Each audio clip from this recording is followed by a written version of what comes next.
యాకోబు పెళ్లి చేసుకునేటప్పటికి యాకోబు వయసు ఎంతో తెలుసా? 78 సంవత్సరాలు. వాళ్ళ అన్నయ్య ఉన్నాడు ఏశావు. 40వ సంవత్సరం వచ్చేసరికి ఏశావుకు 3 పెళ్లిళ్ళు అయినాయి. యవ్వన బిడ్డలారా చూడండి, మీ తల్లిదండ్రులంటూ మీకంటూ ఒక అమ్మాయిని చూసి వివాహం చేసే వరకు యవ్వన బిడ్డలారా మీ పవిత్రతను జాగ్రత్తగా కాపాడుకోండి. జాగ్రత్తగా కాపాడుకోండి. ఎందుకు కాపాడుకోవాలో తెలుసా?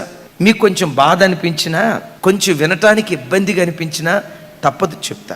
వివాహం కాకమునుపు ఒక అమ్మాయి ఒక అబ్బాయి తప్పటడుగేస్తే దాన్ని జారత్వము అంటుంది వాక్యం. రేపు నీకు వివాహమైంది, నీకు వివాహం కాకమునుపు నువ్వు జారత్వం చేశావు, నీకు వివాహమైంది, నీ గర్భాన పిల్లలు పుడతారు. ఎలాంటి పిల్లలు పుట్టడానికి అవకాశం ఉంటుంది?